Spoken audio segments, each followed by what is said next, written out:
참 많은데요. 떠올리면서 우리 2, 3일 동안 간절히 기도합니다. 하나님, 우리와 사랑을 감사합니다. 날마다 저희들을 사랑하시는 하나님, 그 은혜 놀라운 사랑을 날마다 베풀어 주시니 감사합니다. 생명 바쳐 저희들을 살리신 하나님을 기억합니다. 십자가의 대속의 은혜를 기억합니다.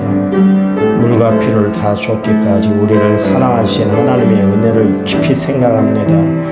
나의 나된 것 다 하나님의 은혜였습니다. 고백했던 바울의 고백처럼 우리가 삶을 살아가는 것 다 하나님의 은혜인 줄 알아 주님 앞에 더 많이 감사하고 주님 앞에 더 헌신하고 하나님 앞에 십자가 앞에 날마다 가까이 나아가는 저희들의 삶이 되도록 도와주시기만 원합니다. 주님, 중보하며 기도합니다. 힘을 다해 기도합니다. 우리 장영 권사님 건강을 붙잡아 주시고 하나님의 손길로 치료해 주시고 기적과 놀라운 역사가 나타나도록 하나님 인도해 주시기만을 원합니다. 주의 손이 함께 하시면, 주님이 함께 하시면, 주님이 역사하시면 능치 못할 일이 없을 줄 믿습니다. 여호와 라파 치료의 관선을 받아야 건강하도록 하나님이 책임져 주시기만 원합니다. 또한 우리 김도희, 백금남, 또 김홍매 자매를 위해서 기도합니다. 하나님, 그들 마음에 성령님이 역사해 주시고 하나님의 베푸시는 궁이라는 은혜와 깨닫게 하시는 놀라운 역사가 함께 할 수 있도록 도와주시기만 원합니다.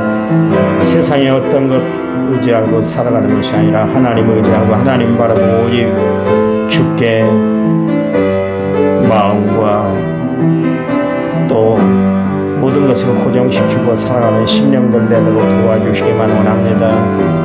우리의 가정을 위해서 기도합니다. 자녀들을 위해서 기도합니다. 우리 자신을 위해서 기도합니다.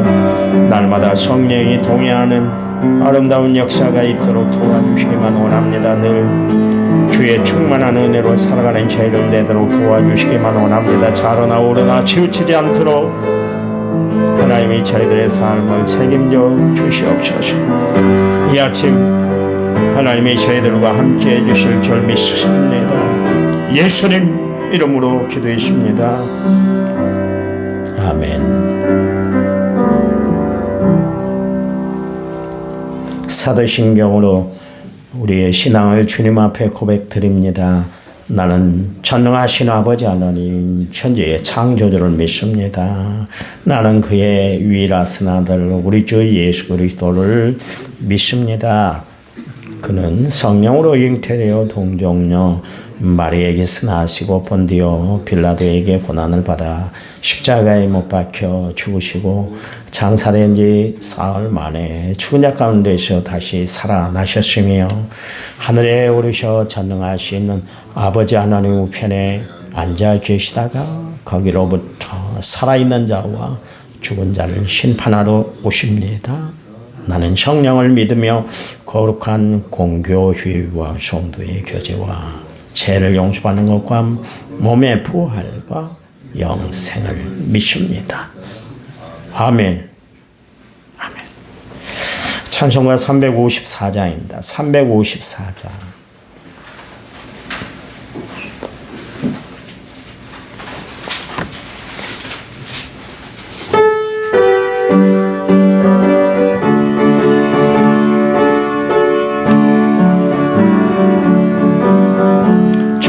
악모하는 자 올라가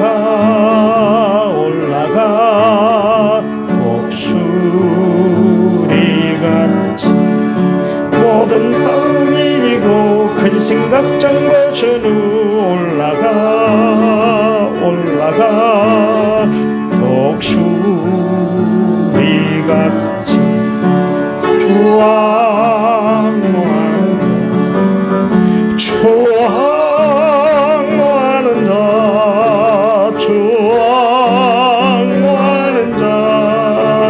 늘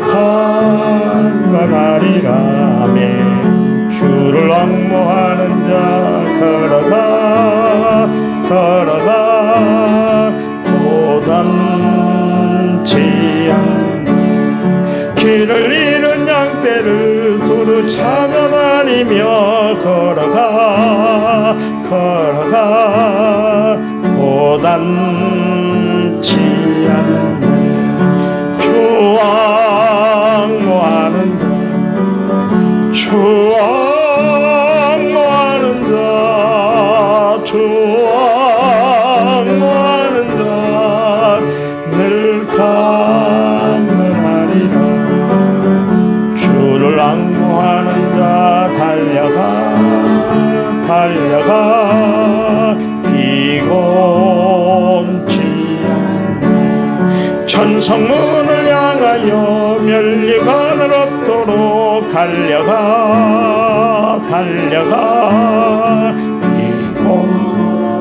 비곤치 않네 주 앙모하는 자 주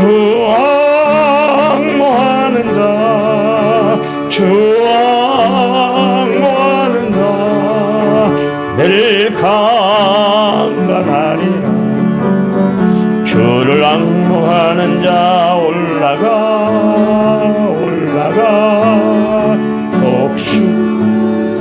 독수리같이 은혜 안에 뛰놀며 주의 영광 보리라 올라가 독수리같이 주 앙모하는 자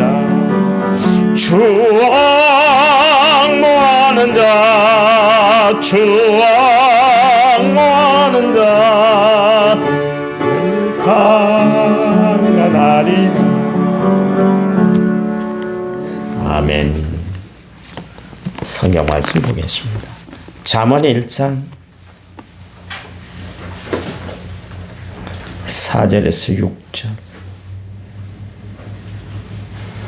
잠언 1장 4절에서 6절. 어리석은 자를 슬기롭게 하며 젊은 자에게 지식과 근신함을 주기 위한 것이니 있는 자는 듣고 학식이 더할 것이요 명철한 자는 지력을 얻을 것이라. 같이 읽습니다. 잠언과 비유와 지혜 있는 자의 말과 그 오묘한 말을 깨달으리라. 아멘. 16,909번째 우리 제가 하나님 앞에 드렸습니다. 찬양 어제 불렀던 찬양입니다. 당신은 하나님의 사람 17번 찬양집 17.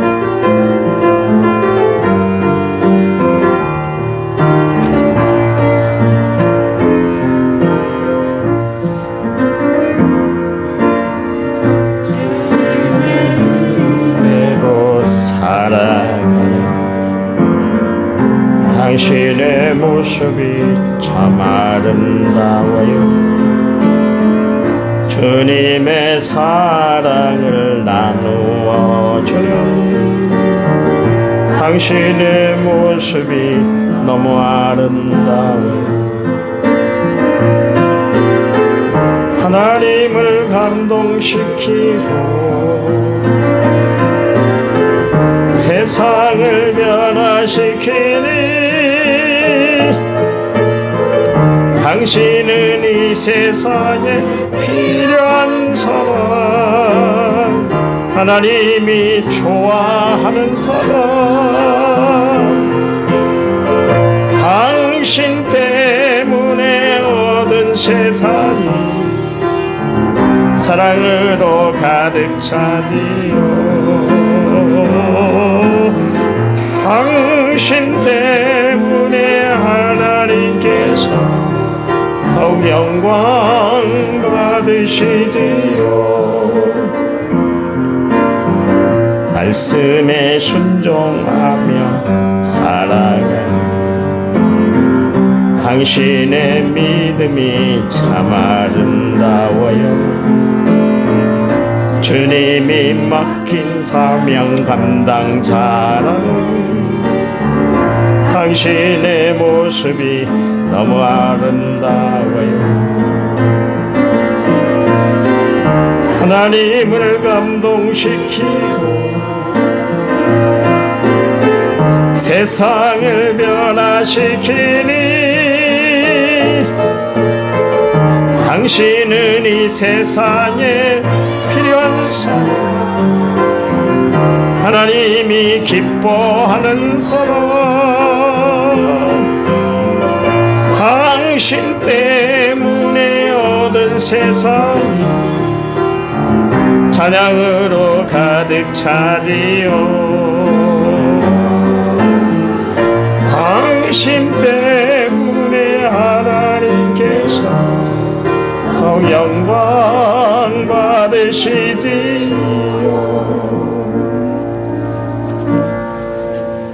아멘. 이 찬양은 부르면 부를수록 은혜가 되는 것 같아요. 그 예수님이 줄곧 비유의 말씀을 이제 들었죠. 비유의 말씀을 하신 것은 일상에서 알 수 있는 모든 것들을 통해서 좀 더 하나님의 말씀을 쉽게 깨달을 수 있도록 하기 위해서 비유, 패러블, 그래서 비유의 말씀을 증거를 했습니다. 여러분이 잘 아신 바처럼 이제 마태복음 25장에 지혜로운 5처녀와 미련한 5처녀의 이야기를 여러분이 잘 아시잖아요. 그 비유에 단순히 이제 신랑을 맞이했다, 신랑을 맞이하지 못했다, 그 이야기를 하려는 것이 아니라 가장 중요한 것은 뭐냐면 지혜를 통해서 결국 우리의 미래 장래까지도 다 결정이 된다, 그런 이야기죠. 지혜로운 사람은 결국 신랑을 맞이하게 되고 천국을 가게 되지만 미련한 사람은 신랑을 맞이하지 못함으로 결국 지옥불에 떨어지게 된다. 그것을 이제 가늠하게 되는 것이죠. 그러니까 지혜는 우리의 미래 장래까지도 다 결정을 하게 된다, 그런 이야기죠. 또 그뿐만 아니라 주님이 이제 비유를 들어서 말씀을 하셨는데 지혜로운 사람은 반석 위에 집을 짓고 미련한 사람은 모래 위에 집을 짓는 사람이다. 평소에는 모르잖아요. 그런데 비가 오고 창수가 났을 때 결국 모래 위에 짓는 집은 다 무너져 내린다. 반석 위에 지은 집만 비가 오고 창수가 나도 끄떡없이 견디게 된다. 거기에 대해서 이제 말씀을 하셨잖아요. 가장 중요한 것은 뭐냐면 지혜로움은 우리의 미래, 장래를 다 결정짓는 근본이 지혜로움에서 나타나게 된다.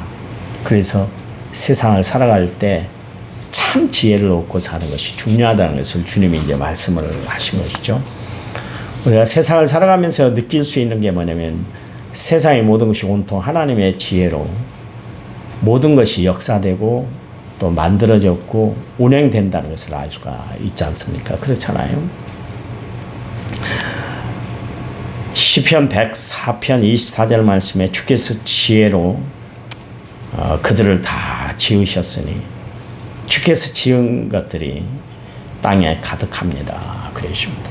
하나님이 세상을 만들었는데 지혜로 세상을 만드셨다, 그런 이야기로. 또 시편 136편 5절 말씀에 지혜로 하늘을 지으시니가 하나님이십니다. 또 시편 95편 6절에는 우리를 지으신 여호와 하나님이시다, 그랬습니다. 그러니까 지혜로운 사람은 어떤 사람인가? 세상이 그냥 되어진 것이 아니라 우연히 만들어진 것이 아니라 하나님의 손길을 통해서 다 만들어졌다. 그러니까 하나님의 지혜로 세상이 만들어졌다는 것을 아는 것이죠. 그러니 우리가 참 지혜로운 사람은 어떤 사람인가? 하나님이 세상을 만드셨다는 것을 알고 살아가는 것. 그게 지혜로운 신앙인 거예요. 그러니 하나님이 지으셨으니까 하나님 모든 것을 다 해결해 주신다, 그런 이야기입니다. 여러분 늘 비유를 들어서 이야기를 했습니다만 디트로이트 시내 한복판에서 차가 멈췄었잖아요. 내 마침 지나가던 신사가, 정장을 입은 신사가 저가 차를 좀 들여다보면 어떨까요? 그랬더니 차 주인이 그냥 믿음이 안 갔잖아요. 아니 정비공도 아니고 신사복을 입은 사람이 디트로이트 한가운데서 차가 섰는데 자기가 한번 고쳐보겠다. 그냥 믿음이 안 가고 미심쩍었지만 알아서 하셔요. 그리고 이제 본넷 뚜껑을 열더니 그냥 한두 개를 딱 만지니까 차가 움직여지는 거예요. 그리고 명함을 하나 건네고 갔는데 포드, 자동차를 만든 사람이죠. 자동차를 만든 사람이 가장 그 자동차에 대해서 잘 알잖아요. 그렇잖아요. 마찬가지입니다. 나를 지으신 이가 나를 가장 잘 아세요. 그분이 누구예요? 하나님이세요. 하나님은 나를 가장 잘 아세요. 그래서 우리가 신앙을 고백할 때 하나님이 세상을 지으셨네요. 하늘을 지으셨네요. 하나님이 나를 만드셨네요. 이 고백을 드리고 사는 것은 하나님을 하나님으로 인정하는 것인데 그 고백이 그냥 나오는 것이 아니라 하나님이 주신 지혜가 있어야 그래 하나님이 세상을 만드셨구나 알게 된다. 그런 이야기예요. 그래 우리가 세상을 살아가는 이치 하나님의 뜻을 깨닫고 바로 깨닫고 우리가 살아가려면 어떻게 해야 되는가? 하나님이 내려주신 위로부터 내려주시는 지혜를 받고 살아야 된다. 그런 이야기입니다. 지혜로운 사람은 하나님이 창조주임을 알아 그분을 경외하고 믿음의 대상으로 알기 때문에 하나님을 늘 공경해 드려요. 미련한 사람은 세상에 매여서 살아가는 사람이에요. 한 어리석은 부자가 한 해 농사를 지었잖아요. 대풍을 이뤘습니다. 자기의 노력, 자기의 경험, 자기가 가지고 있는 노하우로 대풍을 이룬 줄 알았잖아요. 잘된 줄 알았잖아요. 그래서 창고를 늘리고 막 곡식을 가득 채우고 나서 자기 배를 두드리면서 여러 해 동안 내가 쓸 것을 모아뒀으니까 나의 앞길은 이제 평안밖에 없구나 그랬잖아요. 그 사람은 참 어리석은 사람이었어요. 왜요? 하나님이 공기를 주시고 하나님이 비를 주시고 하나님이 땅에 양분을 주셔서 그래서 농사가 잘 된 것이었거든요. 자기를만 생각을 했어요. 미련한 사람은 자기밖에 모르는 사람이에요. 지혜로운 사람은 하나님이 하셨다는 것을 인정하고 살아가는 사람이에요. 그랬더니 그 저녁에 하나님이 나타나셔서 그에게 주셨던 말씀이 뭐예요? 야, 오늘 저녁에 네 영혼을 앗아가면 도로 가져가면 그것이 네 것이 되겠어? 그 이야기를 했습니다. 여러분 이 이야기를 우리는 귀담아 들을 필요가 있어요. 내가 노력하고 힘쓰고 애쓰는 그것도 중요하지만 가장 중요한 것은 하나님으로 인정하고 살아가는 것. 지혜로운 사람은 어떤 사람인가? 하나님을 하나님으로 인정하고 살아가는 거예요. 하나님이 창조주임을 알고 살아가는 거예요. 하나님이 세상의 모든 것을 다 만드셨다는 것을 깨닫고 살아가는 것이 정말 지혜로운 사람인 거예요. 그러니 다윗은 참으로 보면 너무 지혜로웠던 것 같아요. 그의 아들 솔로몬이 지혜의 왕이지만 다윗은 솔로몬을 능가하는 지혜의 사람이었던 것을 알 수가 있는데 다윗이 그걸 깨달았잖아요. 세상의 모든 것을 지으신 분이 하나님이시고 지금도 세상을 운행하고 계신 분이 하나님이라는 것을 알았어요. 그래서 세상의 모든 삶을 살아가면서 주님께 주권을 맡겼잖아요. 하나님 내가 주인 아니에요. 내가 왕이 아니에요. 하나님은 나를 다스리시는 목자가 되세요. 그래서 여호와는 나의 목자가 되십니다. 이 이야기가 그냥 나온 게 아니라니까요. 하나님이 그 고백에 감동을 받았잖아요. 여호와는 나의 목자가 되세요. 하나님이 모든 것을 관리하시고 주관하시고 이끄시고 섭리하시고 계획하시고 인도해 주시는 분이다. 그 한마디가 거기 들어있는 거예요. 다 들어있는 거예요. 여호와는 나의 목자십니다. 인생의 주관자가 되시는 것을 알아 하나님 앞에 모든 것을 맡기고 살았잖아요. 그래요. 말 한마디 통해서 그 사람이 참 지혜롭다, 미련하다 평가가 우리가 되지 않습니까? 하나님이 보실 때 다윗은 참 지혜의 사람이었는데 그 한마디요. 여호와는 나의 목자가 되십니다. 우리는 그냥 선고를 암송하는 정도로 그렇게 시편 23편을 되뇌이지만 다윗이 그 말을 했을 때는 그의 분명한 신앙의 고백이었고 결단이었다. 그런 이야기예요. 여러분 하나님 앞에 세상을 살아가면서 말 한마디를 해도 지혜롭게 하고 살아가는 성도들이 되시기 바랍니다. 그래요. 보세요. 하나님이 나의 목자가 되세요. 그랬더니 하나님이 다윗의 모든 삶을 다 책임져 주셨잖아요. 그렇죠? 말 한마디가 중요한 거예요. 하나님은 나의 전부가 되세요. 이 고백을 드리고 살아가시길 바랍니다. 어떤 복음성가 작시가는 나는 아무것도 아니에요. 그 이야기에 하나님이 감동을 받으실 것 같아요. 왜냐하면 내가 아무리 큰 일을 이루고 아무리 엄청난 업적을 남겼다 할지라도 하나님이 계시지 아니하면 나는 아무것도 아니에요. 그런데 하나님이 나와 함께 하시면 나는 모든 것을 이룰 수가 있어요. 그 고백이 거기 들었잖아요.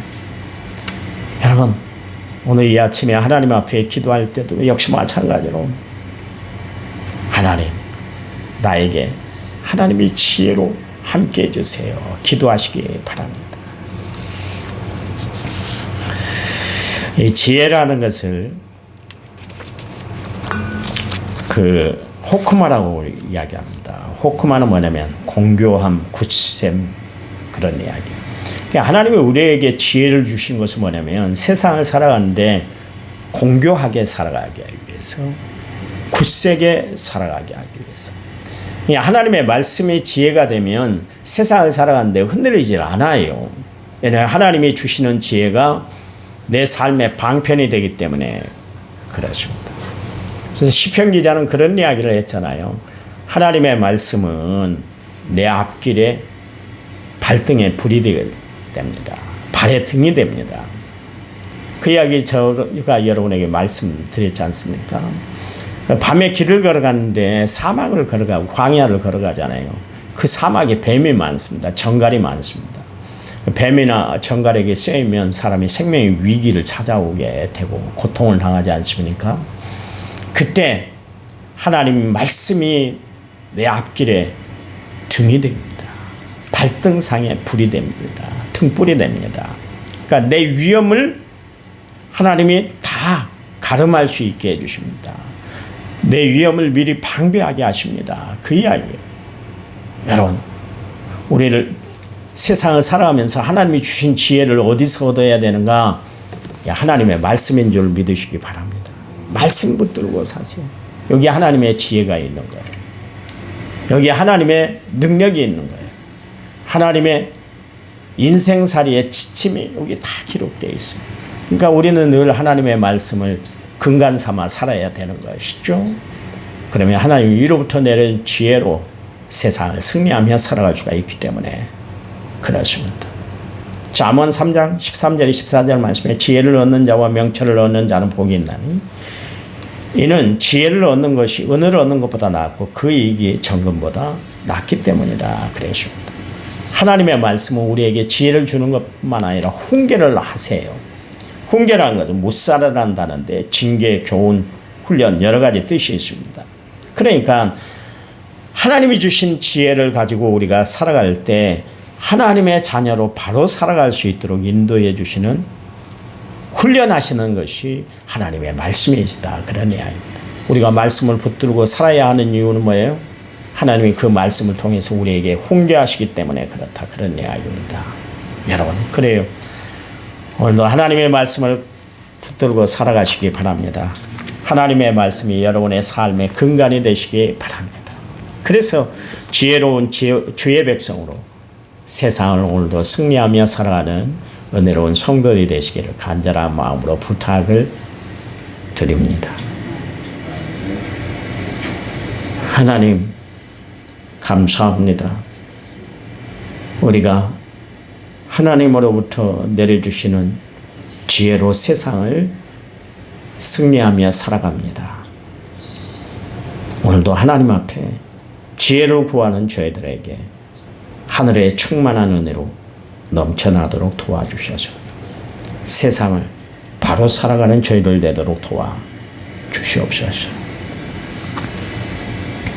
이제는 길이요 진리요 생명 되신 우리 주 예수 그리스도의 은혜와 하나님 아버지의 지극하신 사랑과 성령님 위로교통은혜 충만한 역사가 오늘 말씀을 받은 모든 성도들 위해 이제부터 영원토록 함께하시기를 간절히 축원하옵나이다.